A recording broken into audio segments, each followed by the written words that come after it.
ভাই আসাম রাইফেলসের মতো ভ্যাকেন্সি শুধুমাত্র 10 পাস যোগ্যতায়। এই ভ্যাকেন্সিটা পুরো বলতে পারো একেবারে ইন্ডিয়ান আর্মির মতো, শুধুমাত্র 10 পাস যোগ্যতায় তোমাদেরকে নিয়োগ করা হবে। তার উপর এখানে তোমরা বয়সের হিউজ পরিমাণে ছাড় পাবে। আর সব থেকে ভালো দিক হলো এই ভ্যাকেন্সিতে কোনো ফ্রড কেস হয় না, একদম নিট অ্যান্ড ক্লিনভাবে এই ভ্যাকেন্সির রিক্রুটমেন্ট প্রসেসটা করানো হয়। রাম রাম বন্ধুরা, নমস্কার। আশা করছি তোমরা সবাই খুব ভালো আছো। বন্ধুরা, Assam rifles technical and tradesman recruitment 2024 তোমাদের আসাম রাইফেলস ট্রেডসম্যানের নতুন ভর্তি আসতে চলেছে। আজকের ভিডিওতে তোমাদের সাথে এর অল ডিটেলসটা আলোচনা করে দেবো।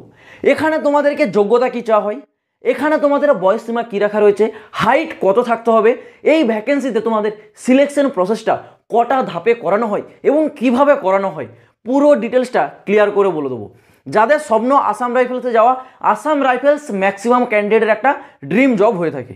তো তোমাদেরকে বলবো ভাই, একটু ধৈর্য সহকারে ভিডিওটা দেখো, পুরো ডিটেলসটা আমি একদম নিট অ্যান্ড ক্লিনভাবে তোমাদের সামনে তুলে ধরবো। এই ভ্যাকেন্সিতে তোমরা যারা অ্যাপ্লাই করবে, প্রথমে তোমাদের কোয়ালিফিকেশানটা বলে রাখি। এখানে আসাম রাইফেল ট্রেডসম্যান পোস্টে ট্রেডসম্যানে তোমরা বিভিন্ন প্রকারের পোস্ট পেয়ে যাবে। যদি তোমরা পার্টিকুলার কোনো ট্রেডসম্যান পোস্টে অ্যাপ্লাই করো, সেই ক্ষেত্রে তোমরা 10 পাস যোগ্যতাতেই অ্যাপ্লাই করতে পারবে। কিন্তু কিছু পোস্ট আছে যেমন ক্লার্কের পোস্ট, এছাড়াও আরও টেকনিক্যালের কিছু পোস্ট আছে, সেইগুলোতে যদি তোমরা অ্যাপ্লাই করো তাহলে তোমাদের যোগ্যতা চাওয়া হবে 12 পাস। এবং তোমরা যদি আরেকটু উঁচু লেভেলের ভ্যাকেন্সিতে অ্যাপ্লাই করো তাহলে তোমাদের গ্র্যাজুয়েশন পাস। মানে তোমরা 10 পাস যোগ্যতাতেও ট্রেডসম্যানের পোস্ট পাবে, 12 পাসেও তোমরা তোমাদের 12 লেভেলের ভ্যাকেন্সি পাবে এবং গ্র্যাজুয়েশন লেভেলেরও তোমরা এখানে পোস্ট পেয়ে যাবে। এইবার তোমাদের বলে রাখি, এইখানে তোমাদের বয়স সীমা অর্থাৎ এজ লিমিটটা কি চাওয়া হয়েছে। এজ লিমিট এখানে তোমাদের কিছু পোস্টের জন্য আছে 18 থেকে 23 এবং কিছু পোস্টের জন্য 18 থেকে 25। এই এজ লিমিটটা শুধুমাত্র জেনারেল এবং ইডাব্লিউএস ক্যান্ডিডেটদের জন্য। তোমাদের বয়স যদি 18 থেকে 25-এর মধ্যে হয়ে থাকে তোমরা এখানে উপযুক্ত। যারা এসটি এসসি আছো তোমরা পাবে 5 বছরের ছাড়, যারা ওবিসি আছো তোমরা পাবে 3 বছরের ছাড়। এবার এখানে তোমাদের সিলেকশনটা কীভাবে করানো হয়। সিলেকশনটা তোমাদের টোটাল 3টে ধাপে করানো হয়। প্রথম ধাপে তোমাদের করানো হয় ফিজিক্যাল টেস্ট, ডকুমেন্টস ভেরিফিকেশন এবং ট্রেড টেস্ট। তারপর হয় তোমাদের রিটার্ন এক্সাম, তারপর হয় তোমাদের মেডিকেল এক্সাম। এই 3টে স্টেপে তোমাদের পুরো সিলেকশনটা কমপ্লিট করে নেওয়া হয়। এবার এইখানে তোমাদের একটা একটা স্টেপ আমি বলে দিচ্ছি। প্রথমে বলে রাখছি ফিজিক্যালে কী করানো হয়। ফিজিক্যালে তোমাদের প্রথমে হাইট, ওয়েট, চেস্ট চেক করা হবে। ঠিক আছে, হাইটটা দেখে নাও। হাইটে তোমাদের যারা মেল ক্যান্ডিডেট আছো, তোমরা যারা পার্টিকুলার ট্রেডসম্যান পোস্টে অ্যাপ্লাই করবে মেল ক্যান্ডিডেট, তোমাদের হাইট হতে হবে 170 সেমি। ঠিক আছে, চেস্ট হতে হবে নর্মালি 80, যেটাকে 5 সেমি ফোলাতে হবে। যারা এসটি মেল ক্যান্ডিডেট তোমরা একটু হাইটে ছাড় পাবে। এবং যারা তোমরা 12 পাসে যে ক্লার্কের পোস্ট আছে, সেই ক্লার্কে তোমরা যারা অ্যাপ্লাই করবে সেই পোস্টে তোমরা কিন্তু এখানে একটু আধটু হাইটে ছাড় পাবে। তো এখানে সম্পূর্ণ যে তোমাদের হাইট, এটা কিন্তু পোস্টের উপর ডিপেন্ড করছে। তোমরা যদি ট্রেডসম্যান পোস্টে অ্যাপ্লাই করো তাহলে তোমাদের হাইট কিন্তু মেলদের ক্ষেত্রে 170 সেমি থাকতে হবে।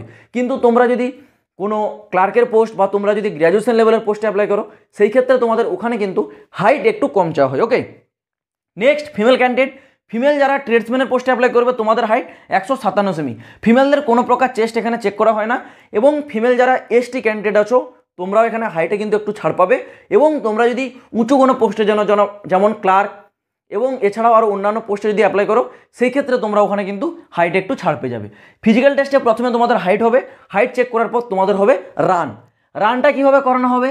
মেল ক্যান্ডিডেটদের জন্য 5 কিলোমিটার রান হবে, 24 মিনিটের মধ্যে কমপ্লিট করতে হবে। ফিমেল ক্যান্ডিডেটদের জন্য 1600 মিটার রান, যেটা 8 মিনিট 30 সেকেন্ডের মধ্যে কমপ্লিট করতে হবে। এই রানটা সব পোস্টের জন্য সেম একই রকম থাকবে। এটা হচ্ছে তোমাদের রান। তো এই গেল বন্ধুরা তোমাদের সিলেকশন প্রসেস।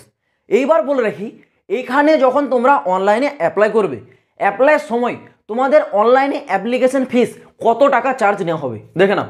এখানে আমি যেমন তোমাদেরকে বললাম, ট্রেডসম্যানের তোমরা বিভিন্ন প্রকারের পোস্ট পেয়ে যাচ্ছ। তো এখানে ট্রেডসম্যানের একটা আছে তোমাদের গ্রুপ বি লেভেলের পোস্ট, আরেকটা আছে তোমাদের গ্রুপ সি লেভেলের পোস্ট। তোমরা যদি গ্রুপ সি লেভেল পোস্টের জন্য অ্যাপ্লাই করো, সেই ক্ষেত্রে তোমাদের অ্যাপ্লিকেশন ফিস 100 টাকা করে নেওয়া হবে। কিন্তু তোমরা যদি গ্রুপ বি লেভেল পোস্টের অ্যাপ্লাই করো, সেই ক্ষেত্রে তোমাদের অ্যাপ্লিকেশন ফিস অনলাইনে চার্জ নেওয়া হচ্ছে কিন্তু 200 টাকা। আর এই অ্যাপ্লিকেশন ফিসগুলো শুধুমাত্র যারা জেনারেল অর্থাৎ ইউআর, ইডাব্লিউএস এবং ওবিসি ক্যান্ডিডেটদের ক্ষেত্রে। যারা এসটি এসসি ফিমেল ক্যান্ডিডেট আছো তোমাদের জন্য অ্যাপ্লিকেশন ফিস 1 টাকাও নেওয়া হবে না। মানে 0 রুপিস, একদম বিনামূল্যে তোমরা এখানে ফর্মটা অ্যাপ্লাই করতে পারছো। এটাই হচ্ছে তোমাদের একটা বড় বিষয়। এবার তোমাদের সবদিকে যেটার জন্য তোমরা অপেক্ষা করে আছো, তোমাদের এই অ্যাপ্লিকেশন ডেট অ্যাপ্লাইটা তোমাদের কবে থেকে শুরু হচ্ছে। বর্তমানের আপডেট অনুসারে তোমাদের অ্যাপ্লাইটা শুরু হতে পারে আগামী মার্চের ফার্স্ট উইকের মধ্যে, মানে এই মার্চ মাসের আজকে অলরেডি 1 তারিখ চলছে, আজ 1 তারিখ থেকে 10 তারিখের মধ্যে এই আসাম রাইফেলসের ভ্যাকেন্সি নোটিফিকেশান জারি হয়ে তোমাদের অ্যাপ্লিকেশনটা শুরু হতে পারে। কারণ জানো তোমরা আর কয়েকদিন পরেই লোকসভার ভোট আসতে চলেছে, সেই ক্ষেত্রে ভোটের যদি নিয়মাবলী জারি হয়ে যায় তাহলে কোনো প্রকার ভ্যাকেন্সি আর জারি হবে না, সেগুলো কিন্তু সম্পূর্ণ পেন্ডিংয়ে রয়ে যাবে। তো তোমরা বুঝতে পারছো আসাম রাইফেলস কখনোই চাইবে না তাদের এই ভ্যাকেন্সি যেটা প্রতি বছর করানো হয় প্রথমের দিকে জারি হয় সেই ভ্যাকেন্সিটা পেন্ডিংয়ে পড়ে থাক। তো সেই জন্য আসাম রাইফেলস চাইবে যত তাড়াতাড়ি সম্ভব ভ্যাকেন্সিটা জারি করবে। তো সেই অনুসারে বর্তমানের আপডেট যেটা আসছে মার্চের ফার্স্ট উইক মানে এই মার্চ মাসের প্রথম সপ্তাহের মধ্যে এই ভ্যাকেন্সির নোটিফিকেশান জারি হতে পারে। বাই চান্স যদি কোনো কারণবশত এই ভ্যাকেন্সি যদি আটকে যায় তাহলে এই ভ্যাকেন্সি এখন আর আসবে না, সেই জুন জুলাইয়ের দিকে এই ভ্যাকেন্সিটা কিন্তু জারি হবে একদম ভোটের পর।